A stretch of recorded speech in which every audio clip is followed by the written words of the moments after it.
Really lucky to have Anna Raymau, who from the University of Liverpool, who's going to chair this panel for us. So without further ado, I'm going to pass over to Anna, who will introduce the speakers and we'll get the panel underway. So thank you very much, Anna. Thank you. And hello, everyone. I'm very grateful for the opportunity to be here in this forum. I'm sure you'll agree that we've seen incredible presentations and interventions throughout the morning. And my name is Anna Raymau. I work at the University of Liverpool, but I'm also a member and co-founder of TROPO UK, which is the Association of Teachers and Researchers of Portuguese. We are a recently new subject association. We've only joined 3 years ago, so we're very happy, I guess, to be joining this discussion, which is very topical, but also very important to us and for the state of Portuguese language teaching. And I will now introduce the speakers, but I will remind participants that the chat function is disabled until the end of all three presentations, at which point you can use it to ask questions, which I will read, but you can also indicate by raising your hand. To do that, you just need to click on the participants at the bottom of your screen and then use the raise hand button to raise your hand, and then I will prompt you to unmute and ask your question. Okay, so the first speaker today is Dr. José Peixoto Coelho Souza, who is a language teacher at the University of Manchester and has a PhD in applied linguistics. He is from Brazil and has been working in the UK at the University of Manchester since 2014. He's taught languages for over 20 years and pursued his research interest in language teaching and materials development and the use of songs in Portuguese language teaching. His paper is called Quem, interessa, lusofonia, questioning neocolonial ideology in the Portuguese language class. Over to you, José. So thank you very much, Anna. So good afternoon, everyone. I'm really grateful to be here today and to be able to share a bit of my experience and a bit of my materials too. So I'll start by sharing my screen. So if you just bear with me for a sec, please. Okay. You're probably seeing this now. Okay. So as Anna has just mentioned, so I teach Portuguese at the University of Manchester. So I've been responsible for all the language teaching in the undergrad course. And I've been really fortunate to have the opportunity to,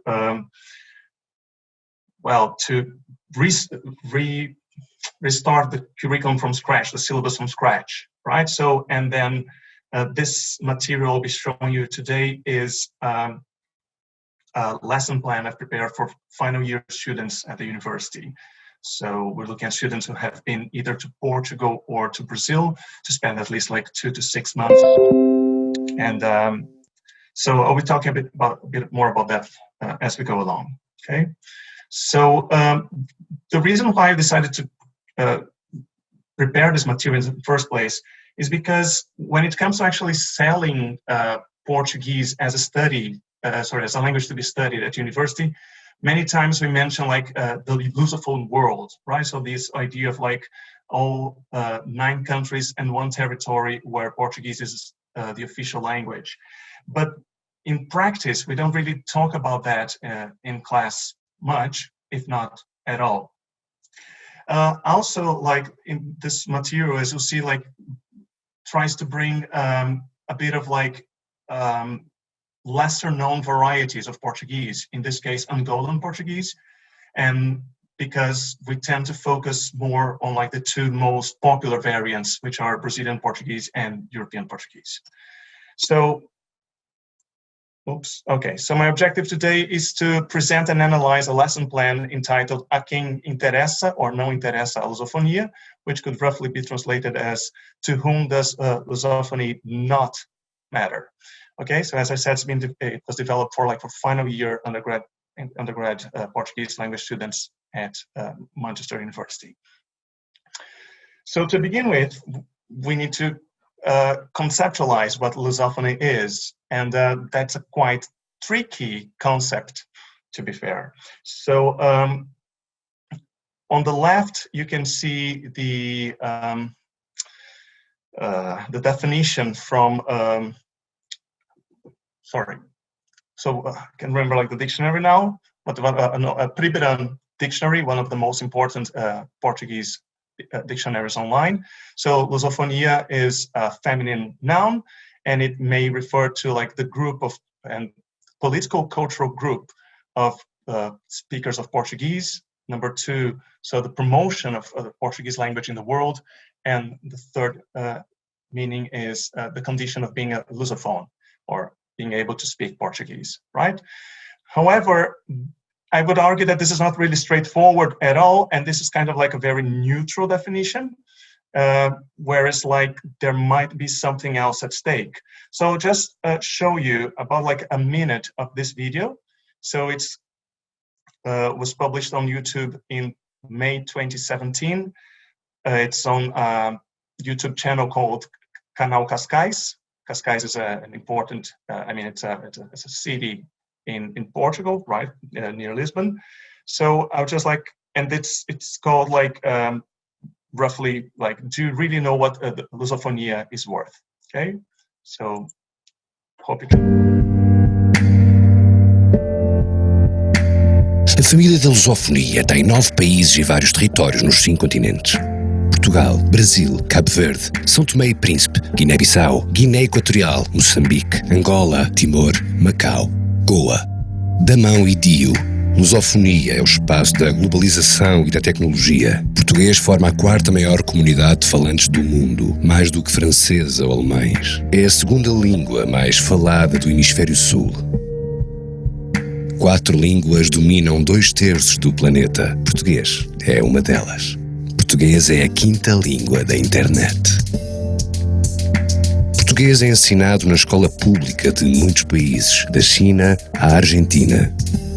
Português é a 2ª língua estrangeira mais usada no Twitter, na cidade de Nova Iorque. Lusofonia é poder, potência económica, territorial e demográfica. PIB conjunto, 3 bilhões de dólares, o 6º maior PIB conjunto do mundo. População conjunta, 250 milhões de pessoas, mais do que a Rússia, França e Canadá somados. Território conjunto, 22 milhões de quilómetros quadrados, menos do que a Rússia, mas mais do que os Estados Unidos ou a China. Lusofonia é os... Okay, so as you can see, so it starts with like very factual information about like what lusophony is, but then personally, when he starts talking about like, so lusophony is power, so I find that like particularly complicated, right? Because I mean, when it comes to actually thinking of these countries, this group of countries as when it comes to like the economic value of that, that's really tricky when it comes to thinking of like whose interest that is defending, so to speak. Sorry, so I'll move on to my next slide. So basically, I think like what we've got here, like, is that like the concept of lusophony is definitely not straightforward, right? And Bakhtin and Voloshinov would argue that like pretty much like every single linguistic sign is an ideological arena. And in this case, I would say that like this has got to do with like colonizers' discourse versus colonized discourse. And for me as a Brazilian, that sounds a bit like a colonizer's discourse, right? Faraco mentions that even though this term may have like a more descriptive use, it may also refer to a geopolitical strategical projects which take shared language as its main justification. So I think like it's important to remember that even though Portuguese is the official language in all those 9 countries and 1 territory, when it comes to actually like speakers of Portuguese as a first language, we're pretty much looking at countries such as Brazil and Portugal, right? In many other countries, Portuguese is still spoken by a minority of people, or mostly as a second language, or there's also like countries such as like Guinea-Bissau or Cape Verde, where Portuguese coexists with like a Portuguese language Creole, right? Which is the first language of most of the population. And this is a term that is more commonly used in Portugal, and in fact, like most Brazilians are not really aware of it. And when it comes to like the African Portuguese-speaking countries, PALOP, as we'll be looking at later, they kind of like oscillate between accepting it and refusing it. And as you'll see, it's got to do with like this very recent independence from Portugal, right? So Carvalho mentioned some hindrances to the use of this term. So like basically for some people from the Portuguese elite, it's pretty much a symbol of Portuguese expansion, and it could also be seen as like a neocolonialism, right? So we've got like Portuguese, the European Portuguese as the main variety of the language. Also, there's no consensus between Portugal and Brazil when it comes to language policies, common language policies for the promotion of Portuguese. So Brazil has got a lectureship program. So it sends lecturers to different universities across all over the world. And Portugal has got the Camões Institute, which is pretty much like the British Council in a way. And it's also got like partnerships with many universities. But we're looking at like 2 different language policies here. Like at the same time, Carvalho mentioned that like there's an absence of like this an interlusophone organ responsible for harmonizing Portuguese, but in a more multilateral way. So not just taking into account the 2 most popular variants, Brazilian and European Portuguese. To be fair, like so recently, there's been the consolidation of the International Institute of the Portuguese Language, IUP, and there have been some initiatives in a more multilateral way. And as I mentioned before, so like this recent historical tensions and bruises when it comes to like the Lusophone Africa. So when it comes to like developing materials, so there are many choices we need to make. And Guizão and Diniz proposed like 5 principles to guide the design of language teaching materials. Okay, having looking at like post-colonial perspective. So the first one is like a focus on the concrete conditions of verbal interaction. So we're pretty much like looking at not just like focusing on a grammar point or a communicative situation or a textual genre, but actually like at a topic and understanding and the text chosen within that topic and how this text is being part of communication, right? So basically like how language is being used, who's using it, to whom, and with what purposes. Then B, transformation of absences into presences. So basically the idea is to bring like a variety of texts, especially produced by minorities and not just like texts about minorities, right? Letter C, investment in the materiality of language. So focusing on the understanding of the ideological functioning of languages. D, legitimation of local varieties. So not just taking, for example, European Portuguese or even Brazilian Portuguese as the main variant of the language, but actually seeing each and every variety independently and as importantly. And finally, opening of possibilities for educating the surrounds. So it's got to do with like creating meaningful contexts for the language to be used, and also like trying to bring that outside the classroom. So the lesson plan is, like I said, it's called like a quem interessa or não interessa lusofonia. It was designed for final year undergrad students of Portuguese. So we're looking at like C1, C2. It's taught over 4 1-hour lessons. So there's like an oral lesson, then an essay one, and then another oral and another essay. So the topic is lusophony, like in a broad sense. The key text, the main text, is the text that gives its name to the lesson unit. So, and it's an opinion article by Agualusa, an important Angolan writer. And there are also like other texts, as you'll see, such as maps, videos, articles, news stories. And there's also the focus on grammar. So in terms of like the use of the indicative and the subjunctive and factual clauses, right? So I'll show you the lesson. Anna, how much time have I got? Could you send it via chat, please? Or tell me, please. No idea. You've got 7 minutes to 20 minutes. So okay, thank you very much. Of the 20 minutes, 7 minutes left. Yeah. Thank you very much. Okay, so the lesson.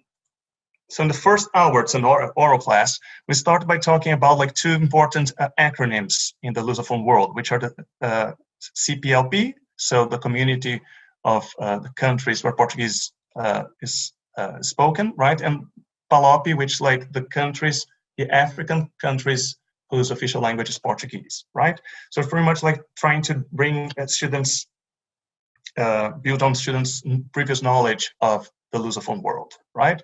So there's a map here. So this kind of like this quiz, geography quiz exercise, and then they have to like match the countries to the map, right? Based on information such as like capital city, population, area, and official languages, right?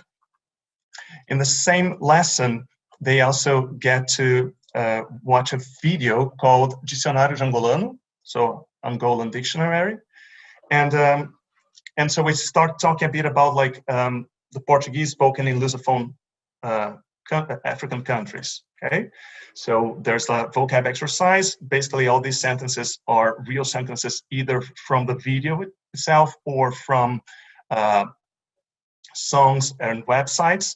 And there are like some words here, like such as machibombo, for example, which is the Angolan and Mozambican word for bus, right? And then you've got, based in the context, they're expected to match the 2 columns. Notice that I've decided José, sorry to interrupt. We can now see your whole screen. I think you meant to share just a slide or a different document. What is it that you can see? Like, can't you see the? We can see your browser window with the PowerPoint. You can see. Oh, okay. Can you share? Okay, sorry about that. Okay, we're all learning how to do this properly, aren't we? Absolutely. Sorry about that. So yeah, can you see it now? It's like this. Yes. Okay, sorry. So just browse down. I guess I scroll down. So like this is the map I've mentioned, like so the countries and the facts and figures. So there's this video, right? And then students are asked questions such as like, so what similarities and differences have they noticed when comparing Angolan Portuguese to Brazilian Portuguese and European Portuguese, right? And there's also an important sentence in the video, which is like, now it's time to listen to the sounds of Africa. Now it's time for Angola, right? So trying to understand like what's really underlying this video, the intentions, right? And then we move on to the first essay lesson. So we start by discussing what lusophony means, and then they get to watch that video I showed you, right? So do you know like what lusophony is worth? And then they read this text, say, so quem, interessa, lusofonia, which basically deals with three main topics. So what's lusophony worth for the Portuguese? What is it? And if the other Lusophone countries would be interested in this concept, right? And so there are lots of questions here. Some pretty much like about different statements in the text. And then we start building, connection with like lusophonia and anglophony, right? So if students think like we could talk about like anglophony in the same terms as lusophony as discussed by Agualusa.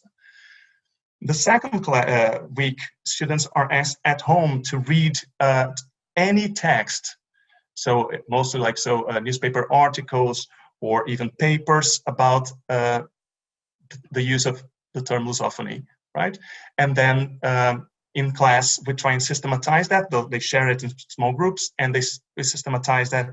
And then we have like, hopefully, lots of arguments, pro and con its use.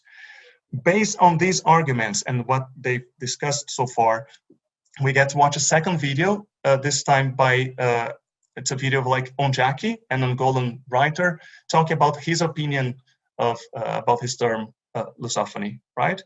And then he mentions things such as the idea of like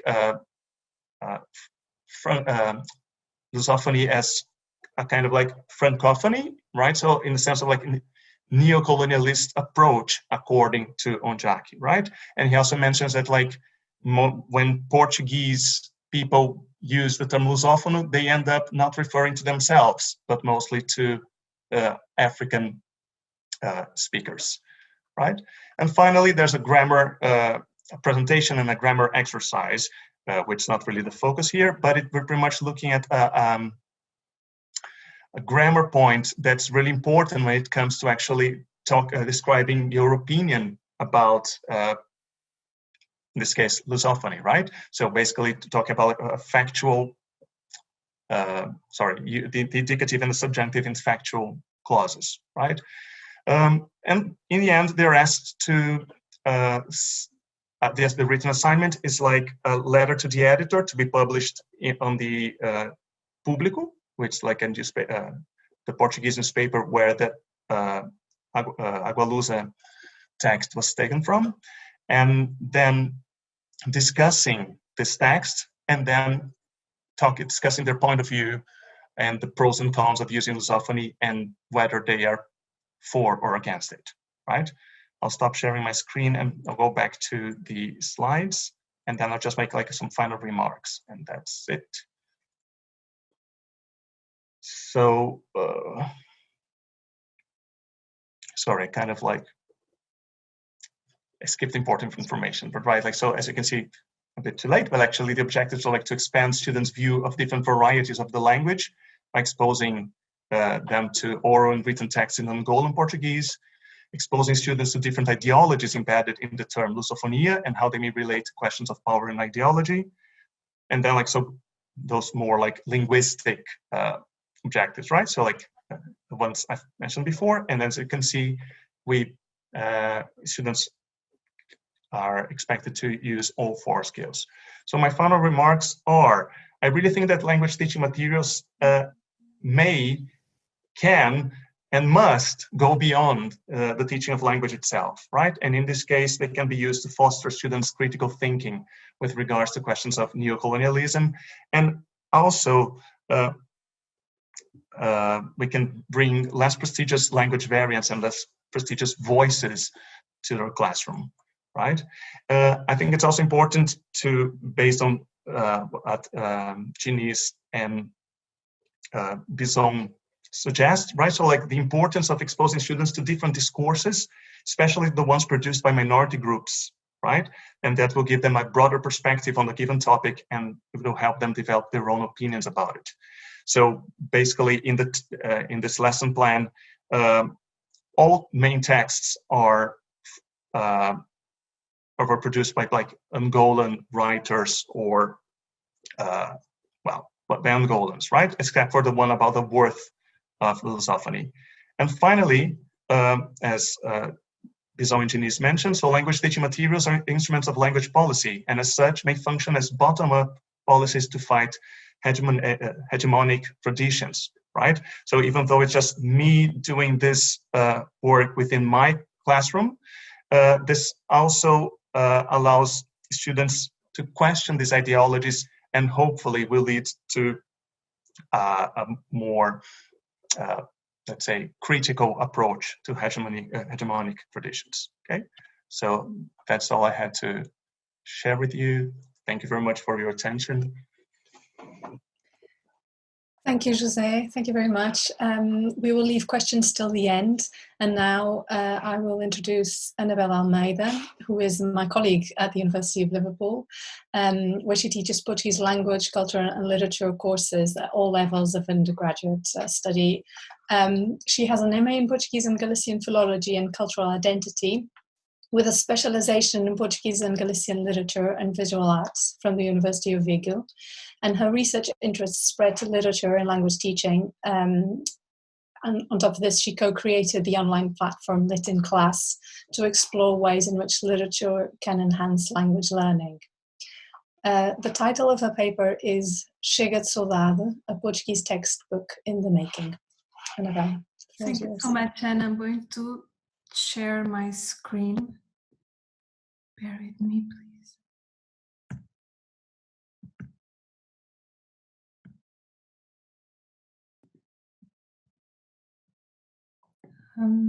Just a second.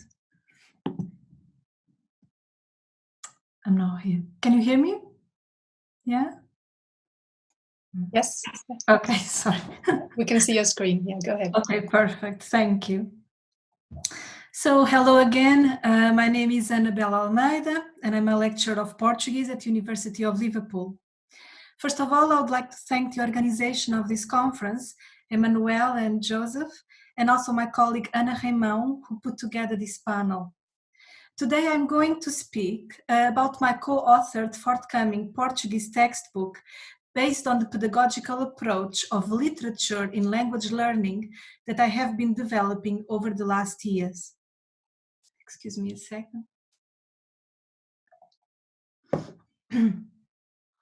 If you are acquainted with Brazilian music, you will have recognized the famous lines from Vinícius de Moraes, Chega de Saudade, loosely translated into English as Enough with Nostalgia.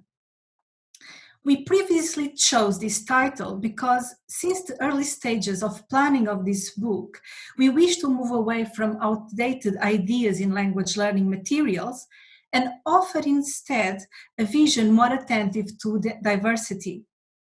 We recently agreed on our change of our title to Kiosk, or newspaper kiosk, which alludes to the ways in which language textbooks can contribute to the renovation of the public sphere.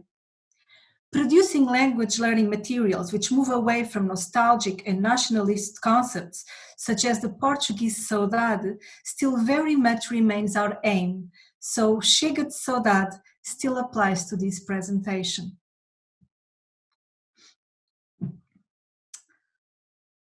Kiosk is both an anthology of literary texts from Portuguese-speaking countries and a Portuguese language textbook. It is co-authored by myself and by my colleagues, you can see their pictures, by my colleagues Joana Meirim, who I hope is here with us listening today, and Gonçalo Duarte, and is designed for students of proficient levels of Portuguese language, so B2, C1 and C2 levels. It can be used both in the language classroom and by independent learners, as it has the key of most exercises at the end. Joana, Gonçalo and I have been working on this project for more than 3 years now, and we are currently in the final revision stages. We expect this textbook to be published by the Portuguese publisher Lidl in the first semester of 2021. Each unit of this textbook concentrates on one author and his or her literary text, which is reproduced with notes on vocabulary. Students read the text and undertake vocab, grammar, and translation exercises with key at the end.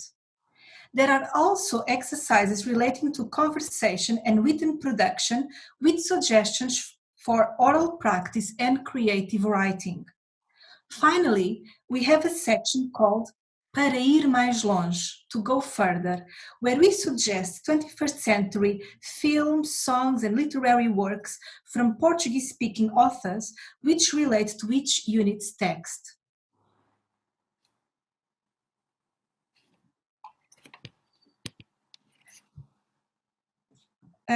Creating a language textbook based on literary texts poses some challenges, as textbooks are often and I'm quoting, the result of the construction, manipulation, and reproduction of power and ideology, end of quote. This is especially evident in the tendency of language and literature pedagogy to unproblematically conjoin language with a restricted vision of national history and identity.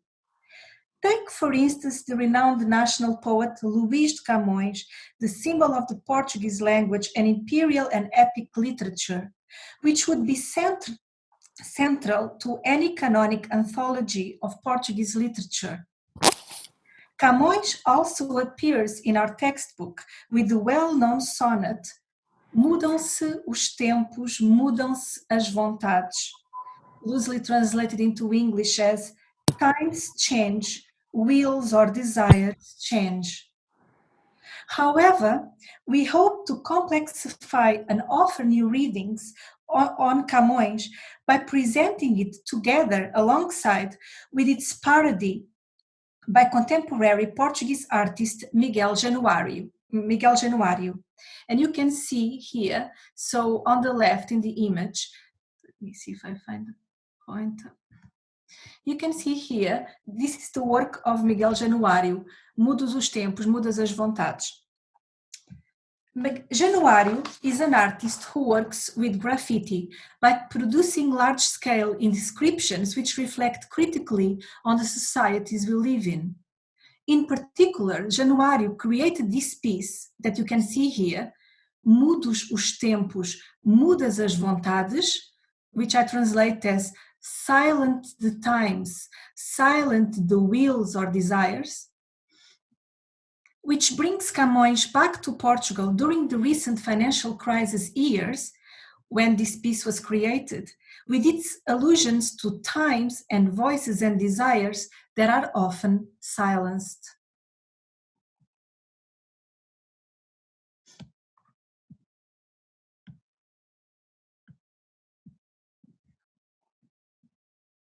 With Kiosk, we aim at creating a textbook which is, to use the Portuguese word, desempoeirado. The translation is free of dust. We wish to move away from notions of conservatism and nationalism, which are often present in language textbooks, by offering a renewed literary canon to those who are beginning the study of Portuguese languages and language and cultures. This might be even more relevant when we are creating a Portuguese language textbook, given the history of the Portuguese-speaking countries and its implications of colonialism, imperialism, and still to today, social, racial, class, and gender inequalities. In our literary anthology, we aimed at reaching gender balance in the choice of texts written by women and male authors, with numbers fairly leveled. Also, these texts, written in Portuguese, do not necessarily correspond to a strict national authorial identity. We have texts from Brazilian, Portuguese, Mozambican authors, but also, to give a few examples, we have texts from a Brazilian author living in Portugal, such as Luca Argel, an Angolan author, Calafa Palanga, you can see him there on the left, in his own words, lives between Lisbon and Berlin. And even an English author, Lucy Pepper, who lives in Portugal and writes in Portuguese, and we chose here a very amusing text on the topic of gastronomic colonialism. we are fortunate to count on texts from authors who are more well known, such as the aforementioned Calafe Palanga, back to the pointer, such as Calafe Palanga, but also texts from less known writers such as Gisela Casimiro from Guiné-Bissau or Linda C. Menezes from Brazil. I am particularly grateful for the text we have from Linda C. Menezes, a Brazilian writer who lives in the Rocinha favela, where she works as a cleaner, and which will be published in Portugal for the first time. Menezes wrote a moving story on the hardship of life in the favelas and the everyday acts of kindness that make life worth living.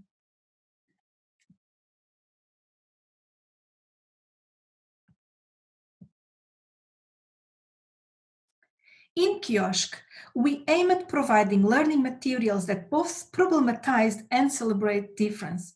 We attempted doing so in the selection of authors and texts as shown, but also in the vocabulary and grammar exercises and reading suggestions which follow them.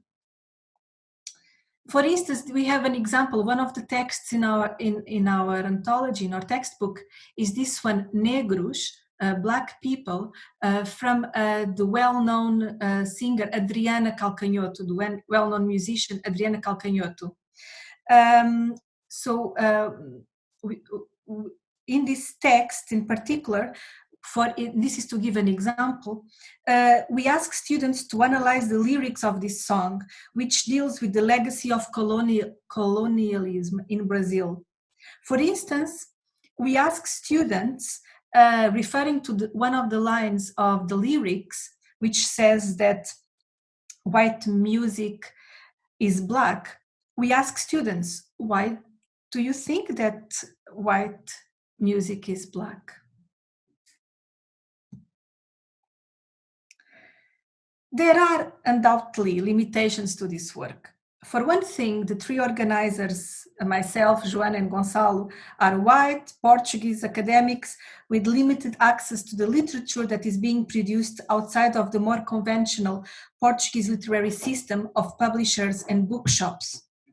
A lot of the texts we ended up finding on the internet, but we were limited by our own knowledge of literature produced in Africa, for instance.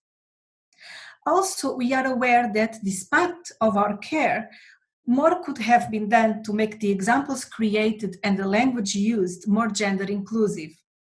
Saying that, we did revise our initial tendency to have grammar exercises where, for instance, the image of o chefe, the male boss, would appear, and we tried to replace them by a chef, the female boss, or more used nowadays, a coordenadora, the female coordinator. But ultimately, I think we actually decided on the disappearance of the coordinator and the boss altogether, as we also questioned the need for those social structures. Saying this is just a humor example, but we very much do hope that other future Portuguese textbook initiatives will take this initial effort to a full development, where representation and inclusivity will be entirely present. To conclude, with Kiosk, we wish to contribute to the development of students' language skills in Portuguese at a proficient level, at the same time that we promote diversity and intercultural awareness through a selection of new literary voices and topics which are relevant to contemporary societies. The teaching of literature has often been used to shore up restrictive national identities, but the experience of literature also allows us to imagine difference. Beyond the strictly linguistic, literature in language learning helps students confront, and I'm quoting, the wider cultural questions that are inescapable in developing an understanding of literary work, end of quote. It's time to say, chega de saudade, enough with nostalgia in what concerns the creation of language learning materials. Thank you very much for your attention.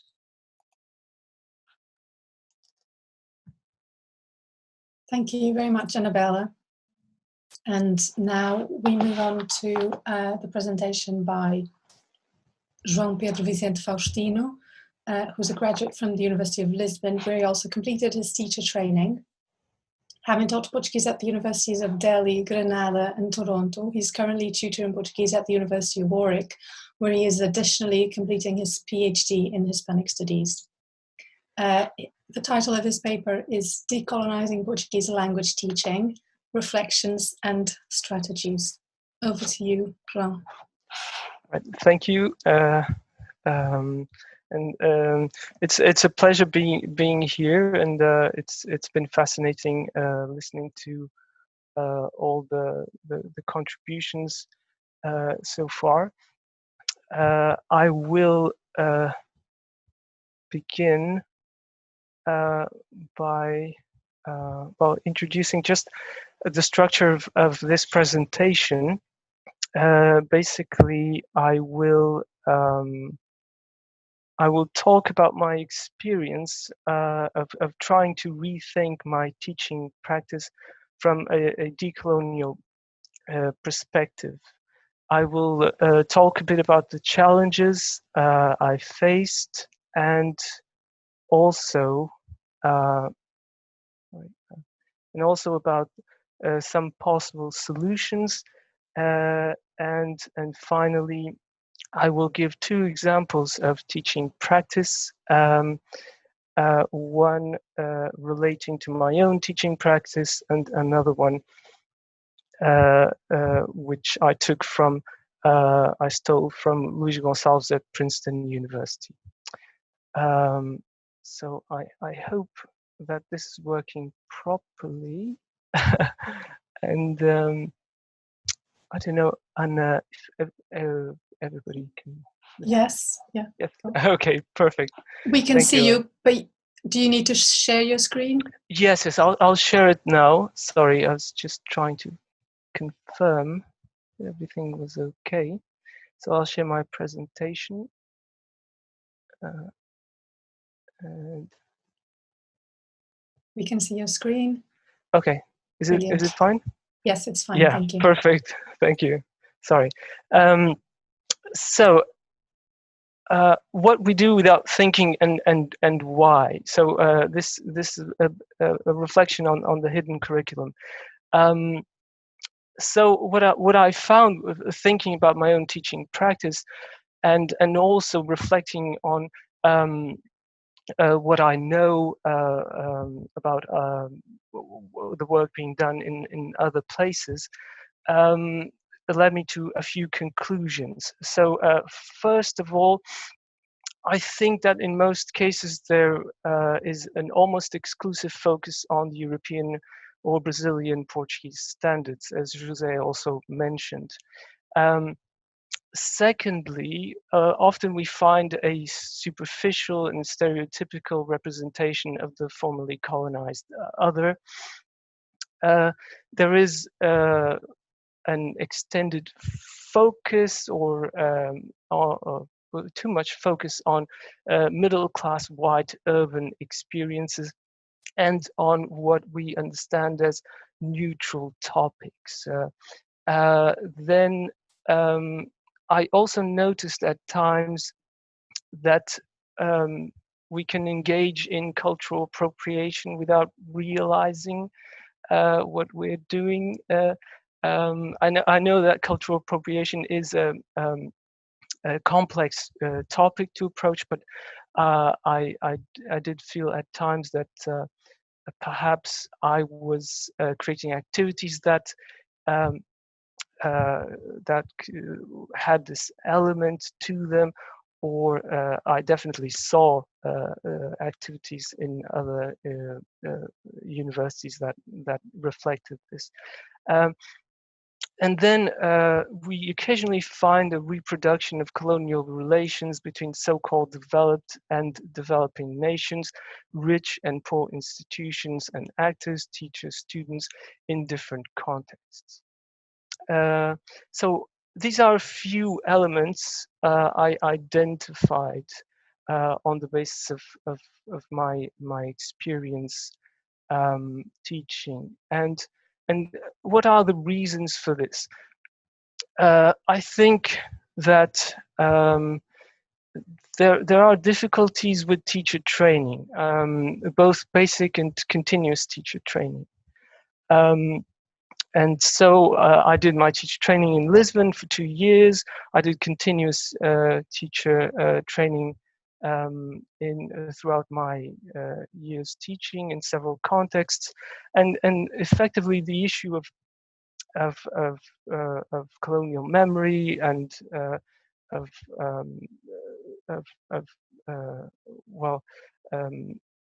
this issue is of racism. Obviously, this issue was never brought up.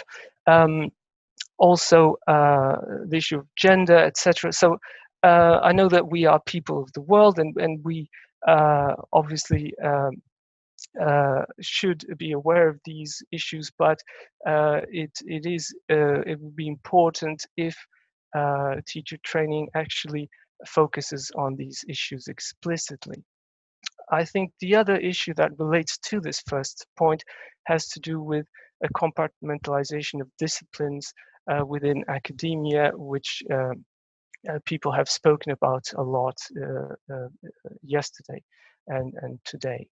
And I noticed not just the compartmentalization or a division between applied linguistics and other areas such as, again, postcolonial studies or gender studies, etc. But even within the field of applied linguistics, I find that there is often a mismatch between research and practice in second language teaching and acquisition, which is justifiable in some way, but I find that at times the distance is the gap is too great. Now, another aspect has to do with lack of internal discussion within institutions and lack of monitoring and evaluation strategies. And finally, referring specifically to Portuguese and to Portugal specifically, I find that there is there are wider cultural, social and cultural issues at stake here. So quite clearly, Portuguese society, for many reasons which have been identified, has been unable to both process and the history of colonialism in Portugal, or the Portuguese history of colonialism, and issues that relate to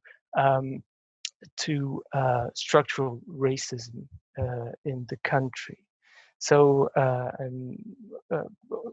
we could consider, we could consider mainstream media, political parties, etc. So we are not engaging in this discussion as we should, I believe. And this also is projected onto, I think, the teaching practices within the country, and then of Portuguese as a second language also. So moving on, a couple of ideas. A couple of ideas that help me rethink my teaching practice are here. First of all, already mentioned also the importance of contextualization, of understanding the context where we're working, our cohorts of students.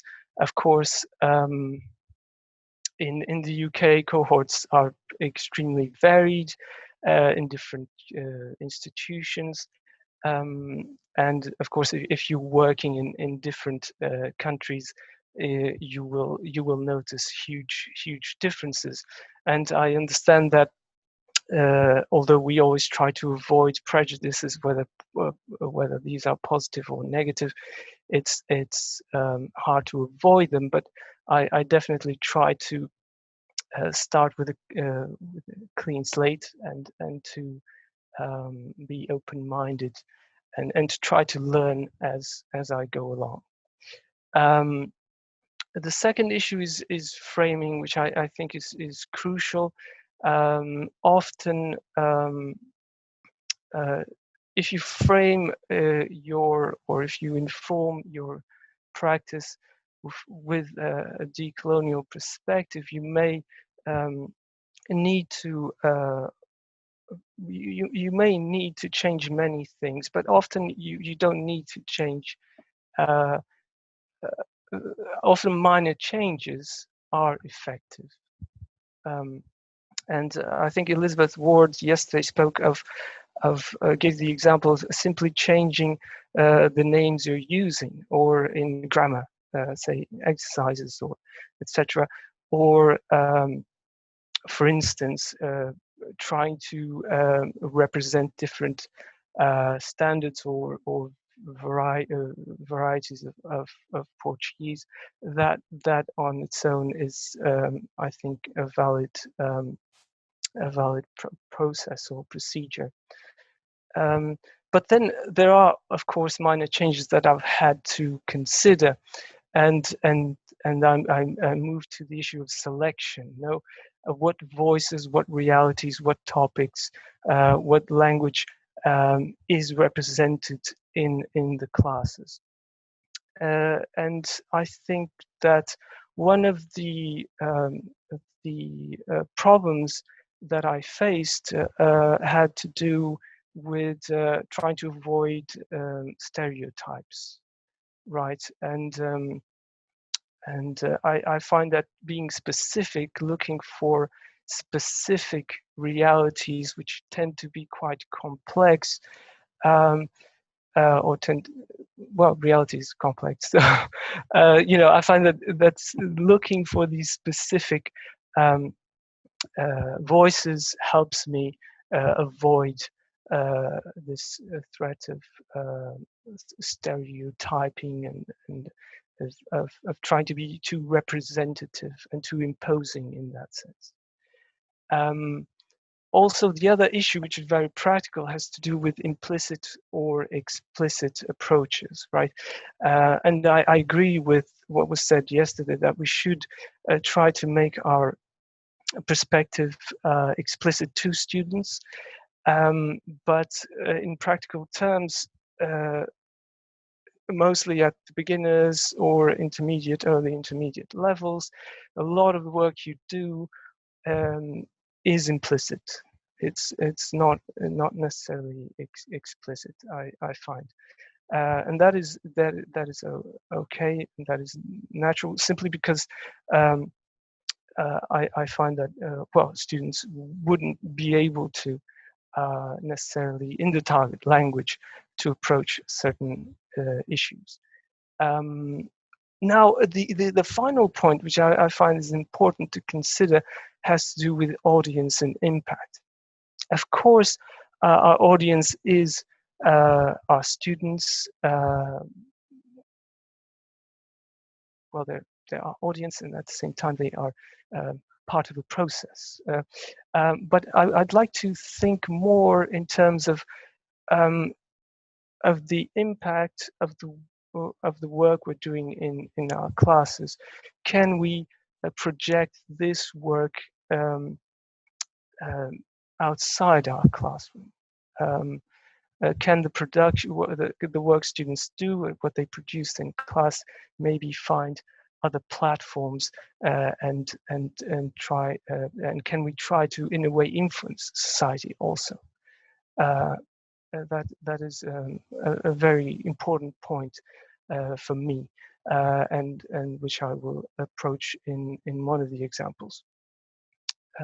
So now I will move on to the examples. So the first example of teaching practice refers to an activity, a series of activities I developed in a Portuguese advanced module at the University of Warwick.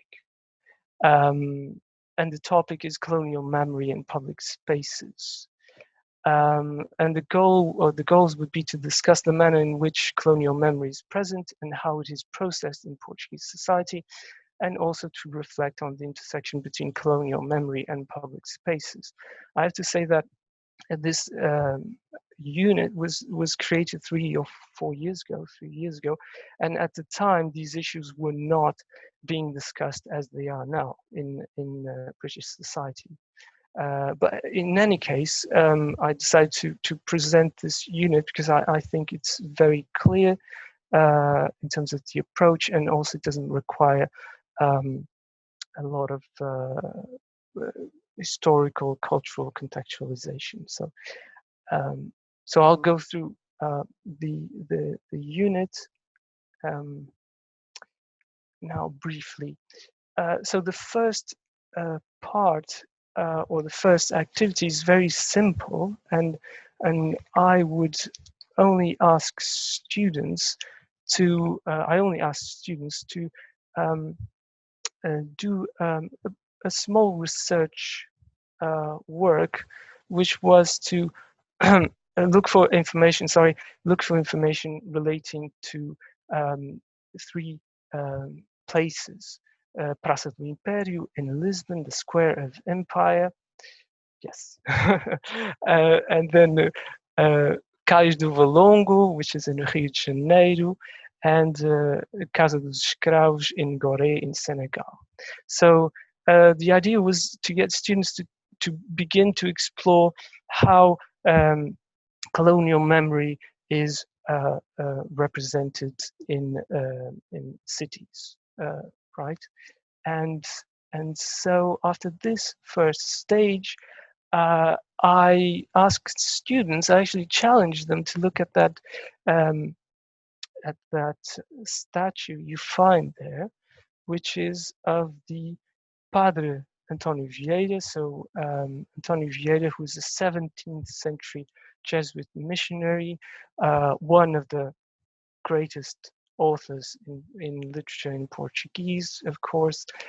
And this statue was unveiled in Lisbon in the Largo da Misericórdia in June 2017. So the idea was to ask students to try to read this statue, try to react to this statue, bearing in mind or in light of the colonial experience, right? It is a very interesting statue in many respects. I won't go into details, of course, but also the other issue that is raised here is why do they think that why do students believe that someone would be so angry at the fact that the statue was unveiled in 2017, that they would cover it in red paint and write on the plinth Decolonising, right? So that is the second stage of this class, and then we moved to another stage, and I asked them to read a text by Capicua, which was written after the statue was unveiled, so in November of 2017. And Capicua is a well-known writer, but mostly she's a rapper and a social activist, and she's fairly critical of the decision to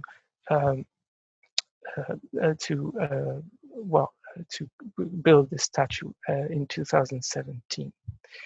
And then after a first stage of basic, reading interpretation questions, I ask students in groups to discuss a few issues, which they then shared with the whole class. And the first question related specifically to the arguments presented in the article, which is much longer than this, which appears here, of course. The second question related precisely to this issue of whether statues should be removed or not, or whether statues should be removed or not. Okay, I only have 2 minutes, so I'll go quicker now. So the final question had it was a bit had to do with had to do. Okay, and thank you, Anna. And the final question had to do with a broader discussion about colonial memory in several societies, right? And so this was part 2. Then part 3 is was a challenge. Again, students had to create a concept, develop the concept for a memorial of colonialism, and to justify what their options would be.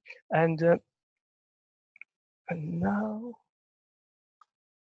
okay.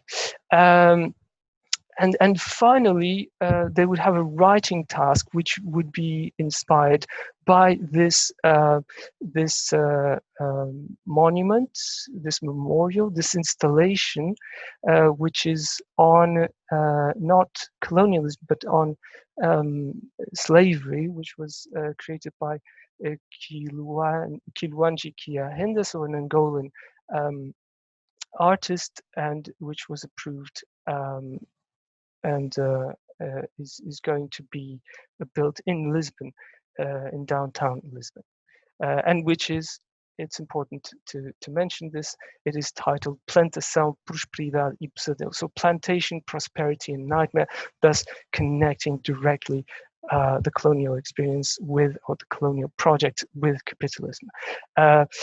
So this is, and so students need to analyze the concept, read the interview, analyze and give their opinion on the concept for this memorial, and they would need to, in general, discuss the importance of such memorials. Now I'm going to focus on my final example. This was a project conducted by Luís Gonçalves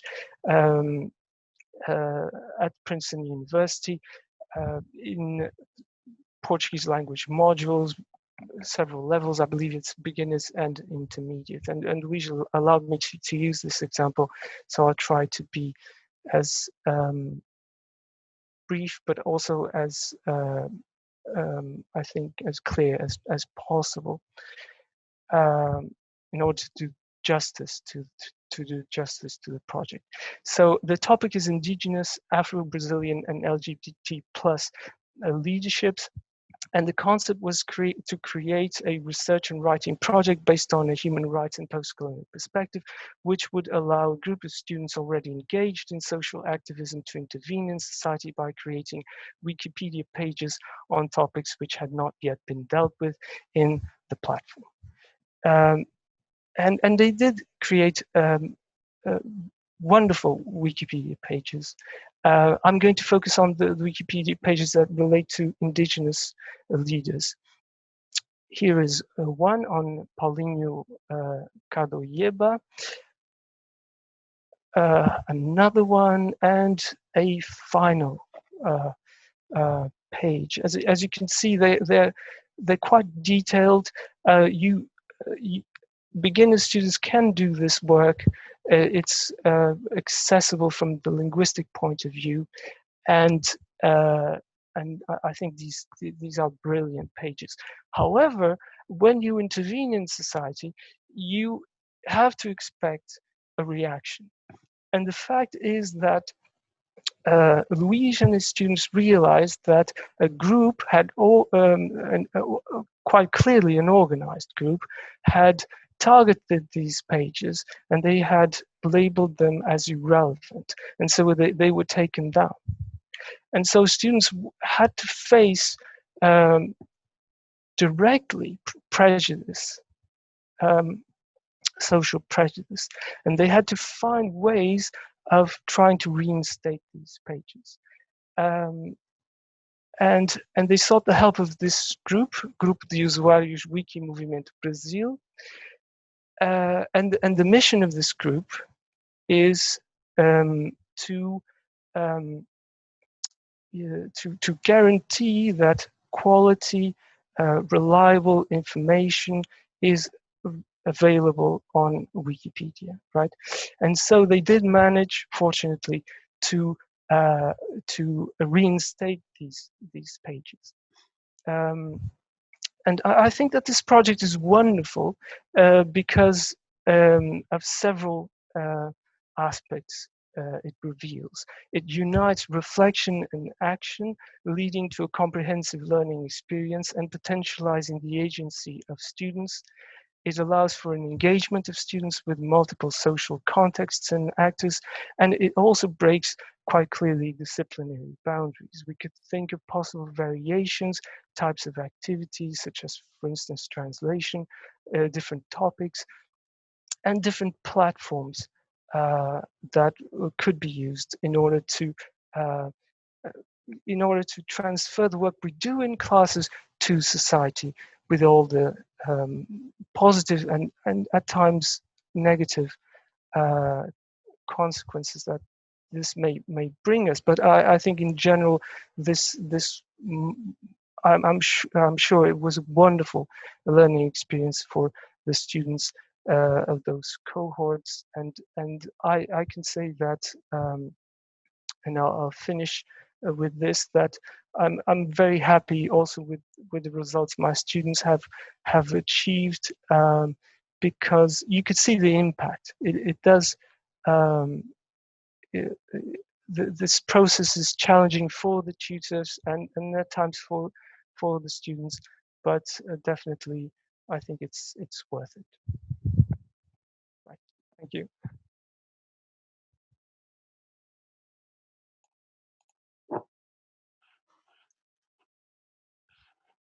Thank you, João. If you could stop sharing your screen. Okay. Excellent. So I will welcome now questions to all three participants from everyone.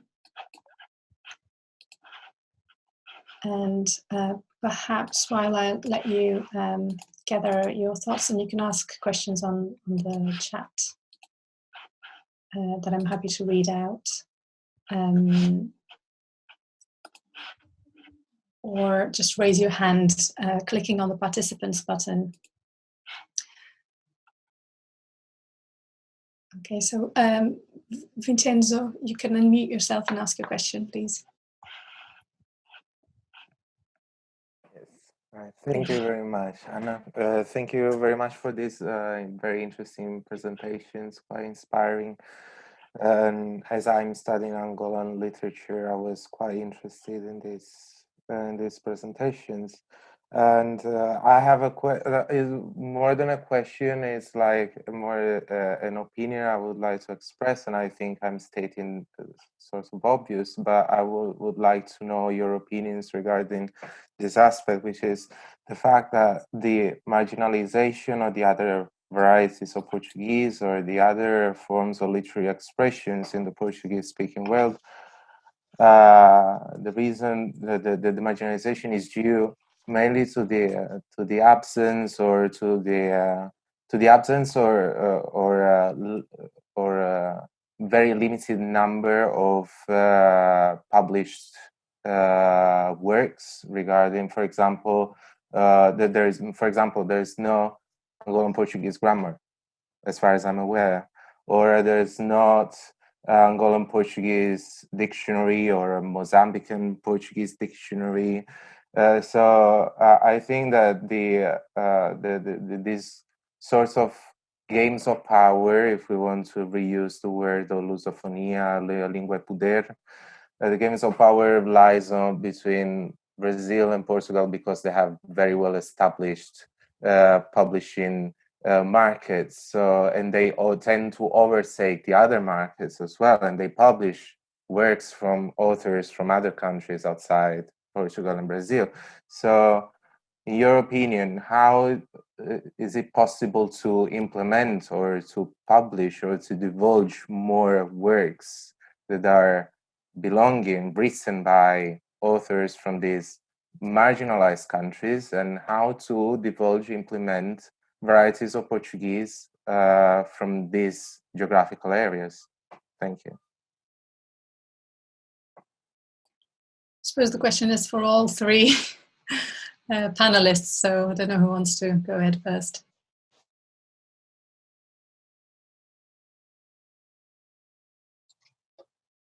Well, Vincenzo, I don't think I've got an answer to your question. I'm sorry, because I don't really know like how the publishing world works. All I can say is that like I think it's important to take into account the fact that like well, just like European Portuguese is still evolving, just like Brazilian Portuguese is still evolving, I think like the other variants are still in a way in the making, right? I think when it comes to like, for example, like Angolan Portuguese, so there have been like recent studies. I can't remember like, his name off the top of my head, but I think it's Marcio, can't remember his surname. If you drop me a line, I'm more than happy to look him up. But he's been doing some work in terms of like analyzing some current phenomena in, let's say, contemporary Angolan Portuguese, right? But at the same time, I think like if you look at like Angolan Portuguese, it pretty much follows most of the rules of like European Portuguese, because the independence was just like less than 50 years ago, right? Whereas like in Brazil, well, we've been independent like for nearly 2 centuries. I mean, independent, right? So I think like there's no real. I don't really have like an answer in terms of like how to publish that, especially because I'd say like in Brazil, like people are not really aware of like what's going on in other Lusophone countries. I think like Brazilians, and I'm sorry if I know there are other Brazilians here, like they're pretty much not aware of like that there are so many countries where Portuguese is spoken, right? Well, I think like Portugal tends to take this role of actually publishing authors from other Lusophone countries, but I wouldn't really know like whether to which extent they would kind of neutralize aspects of like their local variants to make it more palatable for the Portuguese audience. I mean, I hopefully like some of my colleagues here like might help us with this. But yeah, that's all I have to say. Sorry if I couldn't really give you a proper answer. Annabella as well, do you have anything to add?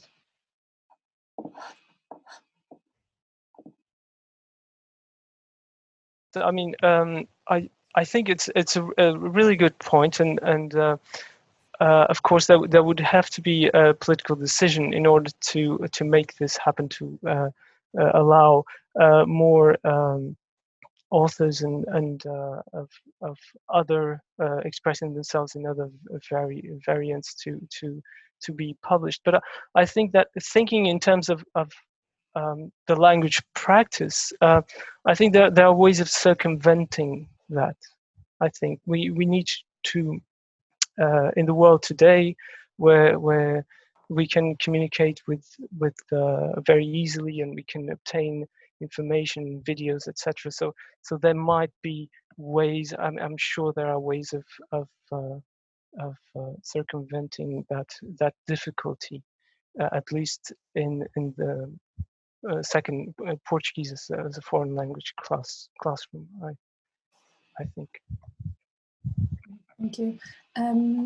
There's a comment on the chat, and an initial comment on the chat from Jackie, who says that there's an ab initio pathway in Portuguese in her university, and she's asking about how to integrate terms like lusofonia, or to think about the varieties, especially African varieties of Portuguese, ensure that these decolonial practices are involved from day one.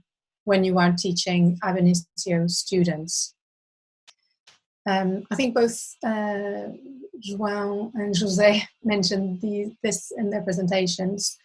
And Bela, your book is for from B2 level, but perhaps you have any suggestions with this regard.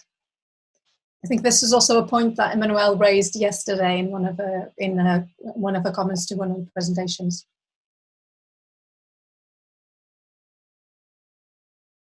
So to be clear, have you suggestions on how to decolonize the syllabus when you're teaching ab initio students? I think like maybe interrogating terms such as lusofonia from the very beginning may be really tricky, and especially because it takes time for students to have like a good grasp of what like the lusophone world is all about. And again, I think like important to make a distinction between like the lusophone world and lusophonia, which are two different things. I think like, but in a way, lusophonia encompasses the other, right? So I think like, first of all, students need to be aware of like the lusophone world. And to be fair, like this is something that can be done by bringing texts, and texts like in a broader sense of different varieties of the language, right? I tend to say that like songs tend to be like a very good at that. So maybe getting songs from Angola, from Mozambique, and bringing them and trying to contrast these the lyrics and with like students have been exposed to, especially when it comes to like Brazilian Portuguese and European Portuguese. So and I think like this is something that you can. The more you do, the more natural it will be for them to just think outside the box and not just stick to the common dichotomy of like Brazilian Portuguese and European Portuguese. That's what I would suggest. Thank you, José. I have a few raised hands and another question. I don't know if Annabella and João want to add anything to that answer. No, in which case, I'll just move on. Rosanne Carneiro, can you unmute yourself and ask your question? Yeah. Emmanuel is next. Okay.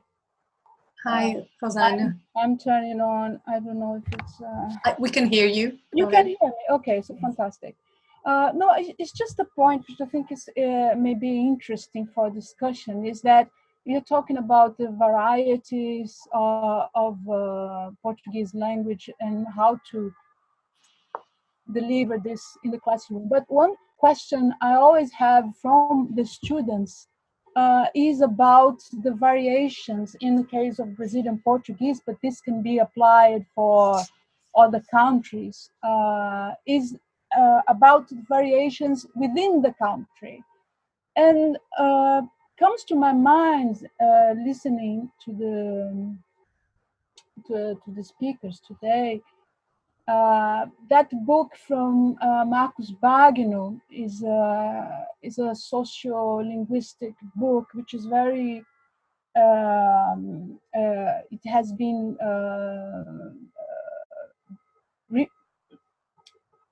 it has been republished for many years, which is Preconceito Linguístico, o que é e como se faz.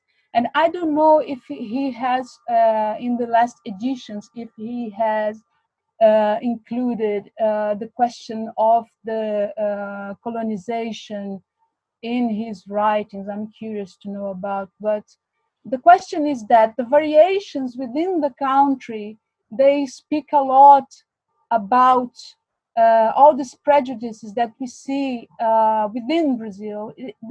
They have to do with this question of the colonization. So the prejudices that are in socio-economical terms or geographical terms, they all have to do with this, you know. So I don't know what the speakers, what they think about this, but how to bring this to class. Because I think that when you talk about these variations within the countries, you were talking about, in a certain extent, you were talking about decolonization in the end, because all of these are ongoing, they are part of this ongoing process of decolonization, so it's just a point, and I would like to know what you think about it. Thank you so much, and thank you for your presentations, although I have lost some connection in the beginning, but I appreciate it a lot. Thank you so much. Thank you, Rosanne, for your question.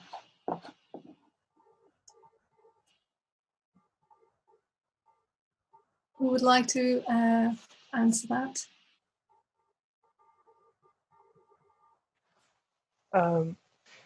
Yes, well, I think that's a really interesting point to underline that there is variation between the countries, but there is huge variation within countries. In a country like Brazil, that becomes more obvious. And Portugal and Portugal, and Angola, yes. and Mozambique. yes. But true. Point taken. And obviously you exposing students. I think that's José's point. The initial point also is valid here. To try to expose students to these varieties. Whether in a sort of random way or because that would challenge them, or in a sort of more organized way, preparing units on these where you systematically analyze these differences.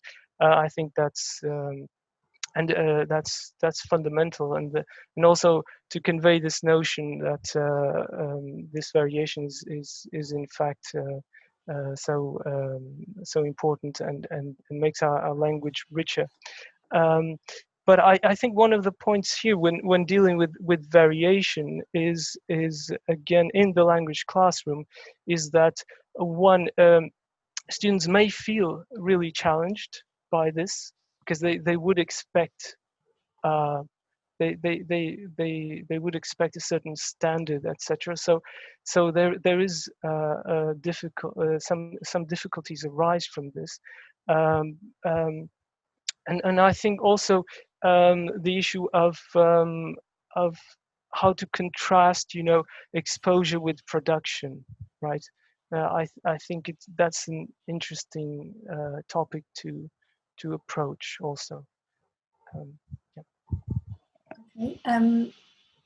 Emmanuel, you are next in line to ask a question. Yeah, go ahead. I'd like to start by thanking all the members of the panel for your papers, for sharing with us the stuff that you've been doing, and that's absolutely fantastic. It's really great to see really what you've been doing, and it's really great to see what you've been doing alongside what other colleagues are doing in other languages, and actually get the colleagues to have these discussions.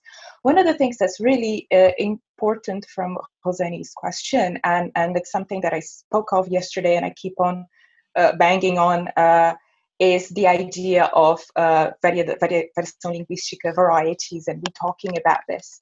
Now, there's this one thing that I think we tend to perceive as a problem as working in terms of Portuguese studies, which is basically most of us deal with at least two varieties at all times. Now, this is actually, and it's really interesting because it's something we struggle with, and we tend to have it being conceptualized to us as a problem, because then the student want the right variety, the adequate variety, the beautiful variety. And I think often enough we let ourselves be cornered by something that is actually not a weakness but a strength of our courses, which means we at least, we start with the notion of variety to begin with. And how we do that at Birmingham, for example, students there, and I think as most places, they can pick whatever variety they want to produce. We ask them to respect the fact that we will produce our own variety, the variety that we're comfortable with. But of course, we are aware of the differences and we expose them to other materials. But I think that first and foremost, part of what is at the center of our question is I don't think we take a strength in what we do as a strength, because I do not see, when I pose this question to my colleagues doing French, they actually don't know what to tell me. When I say, what variety of French do you teach? They don't tell me. What variety of German do you teach? They don't say that to me. And again, it's not all the plurality there is, because even when we say a variety, I already see my colleagues in linguistics being very angry at me because there are plenty of varieties. So when I speak to my students, I say, I speak a certain variety of Brazilian Portuguese that is located at this part of the state of São Paulo. And later on in the course, we actually tailored a class that is a course that is basically wrapped around the idea of phonetic and phonology for us to be addressing this thing. So I think that the problem that we have in Portuguese in order to advance in that which we already know how to do and we're already grapple with is first and foremost institutional. Most ambitious programs in this country, they separate content from language, and Portuguese is more often than not an optional module of language that students do for a variety of reasons, and not always they are actually interested in the cultural load in the cultural potential in the culture of the countries. They want that language from a very pragmatist perspective. In times when we have a content module paired up with a language module, there is little connection between the two. And of course, that connection is difficult to do because most people who teach language only are usually in precarious contracts because universities don't often commit to Portuguese enough in order to have people employed for long enough for them to go on, for example, this beautiful project that Bela and other colleagues in Liverpool were doing. I'm expecting for that book to come out because that's what we try to do in Birmingham, but there is no materials for that. Your material, as far as I understand, is going to be one of the very first one dedicated to this thing. But I think we have to address the fact that we are separated and we're cut and into different types of skill sets. And something else that's important is how linguistics should be there in language teaching, and how we have to look at ourselves in the mirror and say, not everyone have had elements of linguistics 1, 2, and 3 undergraduate before they took on this job. I mean, people in the UK that do modern languages don't necessarily do linguistics. I was happy enough to have studied at the University of São Paulo, and I had linguistics shoved down my throat. And that was the best thing ever that had happened, because I can at least formulate a question to my colleagues in linguistics so they can help me enrich my course. But we have to understand that, for example, Marcos Banho was one of this reading list that I had on my undergraduate, but not everyone had that. And we together in Portuguese, we have to put together, most of us, under very precarious contracts. I can tell it's usually only one person that is employed permanently to teach Portuguese at institutions. At Birmingham is only me that is employed on a permanent contract on 3 legs to be doing this. Other universities do employ people permanently, more than one, but it's one of the things that we have to be addressing. These people who are employed, how many skill sets do we have to have in order to be able to deliver this? And I think we should be a bit more forgiving to ourselves, because we actually do quite a lot. Because again, even though there's a lot still to be done, by the work that you guys are showing us, you actually bring most of the stuff that people have been talking about in terms of content classes. You bring this, we are bringing this into the language teaching, into the very idea of what is grammar. Okay, grammar is that thing that we separate into syntax, morphology, phonology, phonetics, pragmatics, and semantics. And this is the parts of it that we're going to be working on. You know what I mean? We do all of this stuff, and it's really fantastic. And I just would like to say that I think for what you showed here, you're doing a lot right. And I think for us to be able to keep doing a lot all right, we have just to also push our institutions to give our language a little bit more space. Thank you. Thank you, Manuel. Grit Alter also has a question. Grit, can you unmute yourself and ask your question, please? Yes. Hi. I also take this hand down. Thank you very much, everyone. I have a question for Bela, because it's 2 questions, and I'm going to keep them short. One is whether and in how far you try to get people from other places on board your project, which I think is fantastic. And I'm pretty sure a lot of students and teachers will benefit from it. But yeah, how did you try to get other people on board? Because you were mentioning in your limitations that you're all white Portuguese and so forth. And the other question is, in how far you also considered reader response theory and practices and approaches in the tasks that you give to the texts, because you were mentioning that that there's a strong focus on vocabulary and grammar, But then these are literary texts, and I think they're so much richer than this focus on vocabulary and grammar, despite the varieties of languages and so forth. Thank you. Thank you very much. I'll start with the second one. It's easy. It's perhaps I didn't explain I don't think I explained myself well, but we do have a whole section on interpretation of text. So it's not only as I tried to explain, I was dividing, but we do have a whole section of text interpretation. Needless, for instance, I gave the example of the question, one of the questions. Usually have about 6 to 8 questions for each text. I gave the example of the text of the question we have for the lyrics of Adriana Calcanhoto, one of the questions. So we do have a whole section of interpretation, and even on the topics we give for oral conversation, they are also to explore the topics that are present in the texts in terms of their content. So by no means we have only grammar only or vocab or translation exercises, if that was the second question. Yeah, because I think it's important to make literary texts personal to the students and give them a chance to reflect upon the meaning of the text for them personally. Absolutely, we do hope that we do have that section as well. If I forgot to mention it. The first question, it's a bit of a harder one. Why not people from other places? I mean, you are right. The way these things start, in reality, they started because Gonçalo and Joana, we are friends and we were colleagues. And one day we said we're all interested. We are all the three of us. Were people who started studying literature and then ended up in language teaching.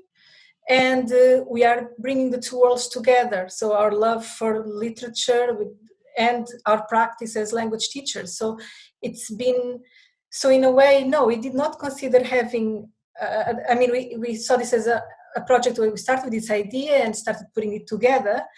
But it was, so I don't have much to say about that, but it's more, along the way, at many points, we did think, oh, I wish I had a Brazilian colleague that I could ask this to, or an Angolan colleague I could ask this to. There were questions along the way, and some of them we did ask the authors.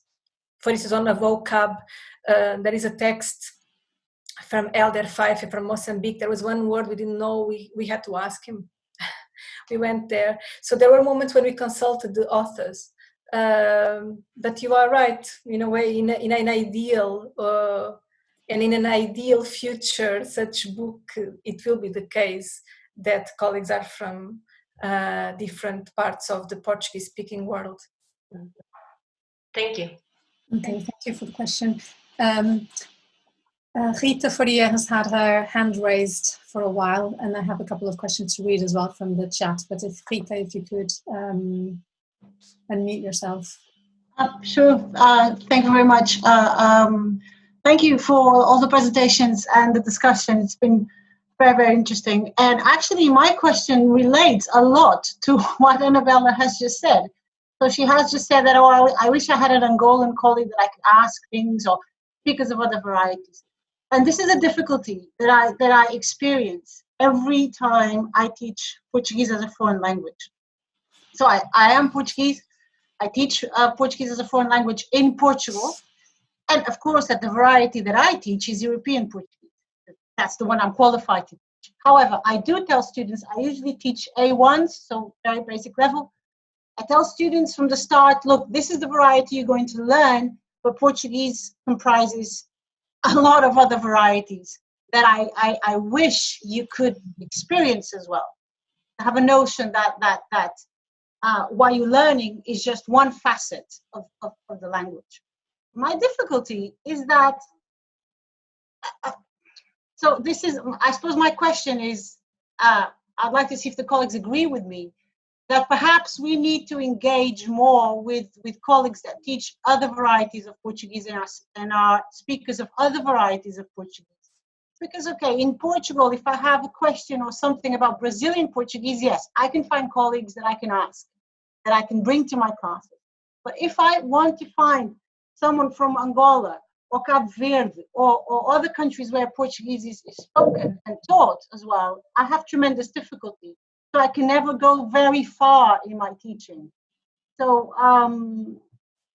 how do we decolonize, if this is the correct word, if we're not engaging with other colleagues? So perhaps what we need is a network of teachers of other varieties of Portuguese, so that we can all collaborate and ask our questions and really convey to the students that Portuguese is this a language with indeed many varieties.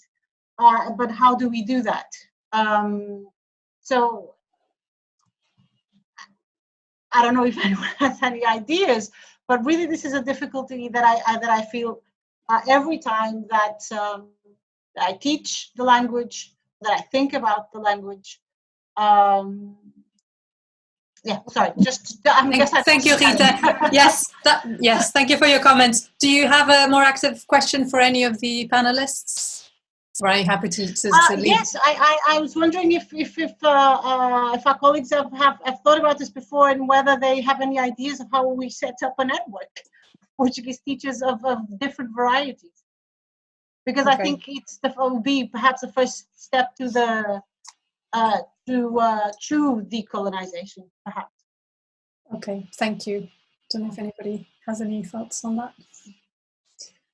I'm here representing the Association of Portuguese Teachers.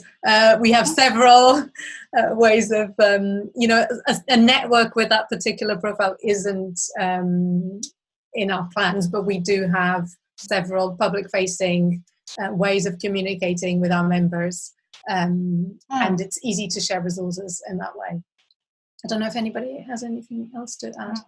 I suppose I should add as well that I'm currently part of a subsidiary team of the AULC, the Association of University Language Centres in the UK, who've created a subgroup on decolonizing language teaching, and we're sort of working to produce guidelines or a kind of manifesto that teachers might be able to adopt, and then that, and it's sort of also looking at the different levels, because obviously what you can do with a student of C1 is completely different from what you can do with an ab initio student, and that also needs to be contemplated in language teaching. Apologies, but as we're running a little bit over time, there is just one last comment from the chat that I would like to read, if you allow me. Gabriela Ribeiro says that thanks the speakers for the concrete examples and for showing it is doable, on a very kind comment, it's doable on a daily perspective. I was willing to know how students engage with activities such as José's research task, looking for references on lusofonia, and João's monuments project. I sometimes wonder if they see the value in it and if they expect standards in a way. José and João, can you respond? How do students react to those tasks? So in my case, so it is like a very simple task in a way, because I'm just asking them to look up an article, or I don't know, a news story on the topic. And to be fair, students are quite engaged by that. So because they tend to be interested in, let's say, contemporary issues too, and in terms of how this topic is being depicted and discussed nowadays, right? So so basically, I'd say in those, this 3 years using these materials, students have always brought different texts and different opinions. So it's never been an issue, fortunately.